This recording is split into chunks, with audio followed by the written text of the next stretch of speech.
Sure, it's Will Roper. I'm the Assistant Secretary of the Air Force for Acquisition, Technology, and Logistics. We have a lot of goals. One, there are a lot of amazing companies and amazing partners that are here. So first goal is to make sure that we sync with them, that they know the products and services that we're bringing to bear from the U.S. industry base, especially things like the KC-46 tanker, which we've newly accepted, the F-35 fighter, which is doing awesome in operational tests. We want the industry and partner nations to know that we're bringing the best aerospace capabilities from the U.S. But we're also here to learn what people are doing in other nations. New companies are popping up all the time. They're bringing in new technologies. And we can't be naive that we're going to be able to keep a cutting-edge Air Force working only inside the U.S. borders. So we got to be smart where we partner, know who's pushing the envelope, and reach out to those companies early. And we've been meeting with a lot of them this week.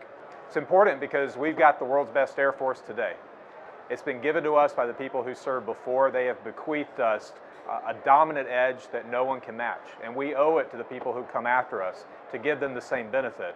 Well, we live in a world today where technology changes all the time.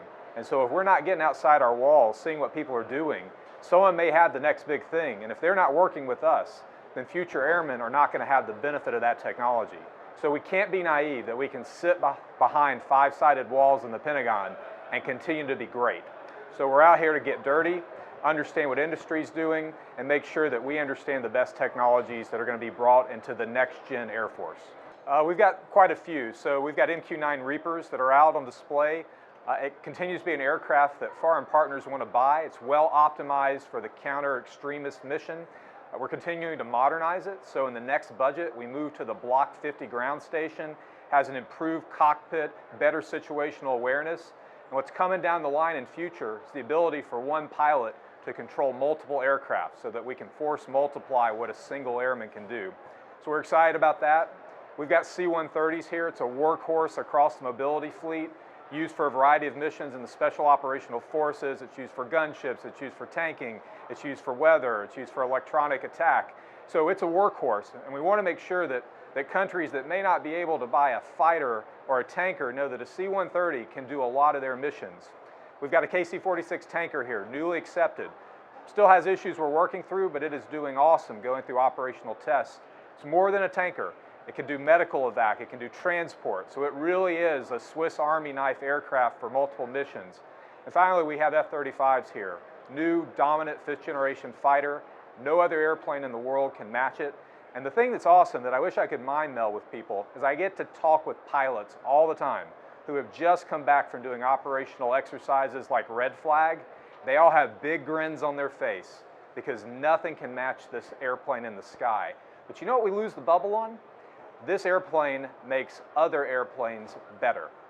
All of the fourth generation systems that fly with an F-35 get a step up because they get to share the data that this airplane collects. So it's not just a great airplane, it's a great teammate. Well, one, it's a highly maintainable aircraft. So we expect that the mission capability rates are going to be through the roof. I want above 90, and in fact, I'd like to see higher, mid-90s, because it's a commercial derivative. And so we expect to maintain this more like an airline than an Air Force. Two, you can tank multiple airplanes at the same time. So in a contested environment where those tanking opportunities are precious and few and far between, we don't want people waiting in the queue. We want to get them on the tanker, get gas, get back in the fight. Three, it's a multi-mission aircraft. So you can do tanking, you can do medical evac, you can do personnel transport, you can do cargo transport, all at the same time. And finally, it has the ability to tank at night. And we think that's going to be important going forward as we face threats that are more capable, more aggressive. We'll need covert modes for doing tanking, and the KC-46 is able to do that. Well, it demonstrates that we care about being part of the broader aerospace community. I mean, we fight with allies and partners. We're doing it today in the Middle East, and we expect that if we were to go into a high-end fight against a peer competitor, that our allies and partners would be there with us. So we can't just be a solo member of a team. We've got to be a team of many.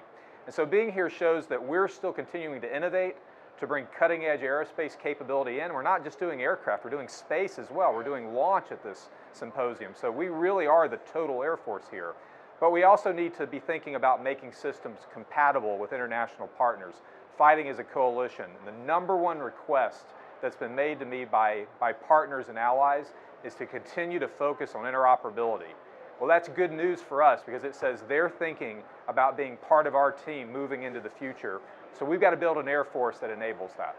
Interoperability helps us by, well, one, it makes us cognizant of what they're doing.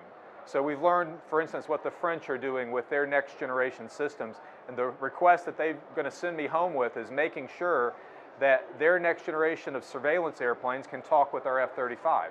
All right, seems like that's something that we could do. That's been the story partner after partner, is they modernize their air forces, their navies. They want to make sure that they can fight seamlessly with other partners and with the US. So we're here to make sure that we're taking notes so that that can happen. We're here to offer systems so that if a country's thinking about getting into the fighter game, they know that the F-35 is a very appealing option, especially with us getting the price below $80 million for the A model in the recent negotiations with Lockheed Martin. $80 million is a great price for that fighter. So if we don't get out and display them, if we're not here talking about them, out of sight, out of mind. Well, one, by continuing to innovate, and that's something that's in our blood. The Air Force, since its inception, didn't have a history, so its identity had to be the future, continuing to build cutting-edge things, and I can tell you we are definitely doing that today in airspace and cyber. So we're out to show that we are continuing to modernize, that we take the threats that we face seriously. But two, we've got to be here to be a good partner. We can't just be here to trumpet what we're doing, we've got to listen to what partners are doing. We've got to be able to develop as a coalition. The F-35 is developed internationally. We've got to be able to fight as a coalition. And the thing that I've learned in my career is that personal engagement cannot be substituted by correspondence over email or video teleconferences. There's something about shaking hands, about being able to see body language, look someone in the eye and understand what they're struggling with. Air shows are a great opportunity to meet with industry, to meet with partners, and to come back with new ideas. The programs that help maintain our advantage are the ones we can't bring to display at an air show, and those are the systems that help us sustain and maintain the fleet. If you look at the total budget for the Air Force, 70% of it is in maintenance and sustainment. So that's the major part of our budget, but it rarely gets any focus or limelight. We have airmen and maintainers that are doing heroical deeds to keep airplanes that are aging up in the air ready for the fight. They use systems that are continuing to modernize, like 3D printing, additive manufacturing, predictive maintenance, which applies artificial intelligence to the art of maintenance so that you can predict when something is going to fail before it does. All of that is happening back in our depots and on the flight line, but we can't bring it forward to show.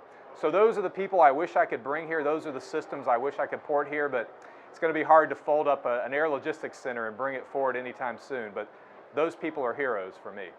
Paris Air Show is a historical event. It's important because we're continuing our tie to a historical trend of aerospace innovation. It's in our blood, it's in our DNA. The Air Force has been pushing modern aircraft, modern spacecraft since its inception. We're here to show that we're passing that legacy on to future generations. We're here to be part of a global ecosystem. We cannot build our Air Force only inside the US borders. Our supply chain is already global. We have to work with international partners and allies to build the Air Force that we have today and the one we need in future. But having that international coalition makes us stronger, it makes us more secure. So air shows like this are just an opportunity to reinforce the importance of partnership and collaboration. It also shows some of the cool kit that we're bringing to bear. We have many initiatives that are focused on helping us maintain our dominant edge. A lot of them are on display here at the air show, the KC-46 tanker, the F-35 fighter. But one of the things that I'm super excited about are our pitch days in the Air Force. So what a pitch day is a completely new way of working with tech startups that gets us out of the laborious contracting process that we've inherited from the Cold War and gets us to something that feels more like a Shark Tank.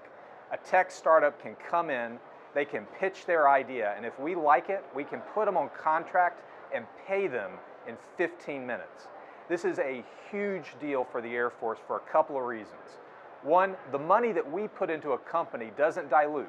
We're not looking for equity, we're not looking for ownership, so it should be a no-brainer for any tech innovator to work with the Air Force. Two, we're wicked fast now. If you need cash and you have a good idea, you're not going to wait if you impress us. And three, we've got a huge market and huge pockets in terms of our small business dollars to help you grow into it. So after you get that first award, that's not the end, that's the beginning of being able to grow your business in a way that can meet military needs while also being able to spin out and be a commercial powerhouse. So my goal with pitch events is that the next generation of technology companies, the next generation Facebooks and Amazons and Googles, have a connection with the Air Force because we were there early when they needed cash, where they needed guidance, where they needed mentorship and partnership to grow. Pitch days are our first step, but we've got many more to be the partner we need to be. For those that put on the Paris Air Show, I'd like to say well done. This is my first, and I hope it's my first of many. This is massive. It is well run, well orchestrated. Everyone is here from industry to international partners. Even states are here representing themselves as being good partners for aerospace innovation. I cannot imagine the logistics it took to put this on. So well done, A+.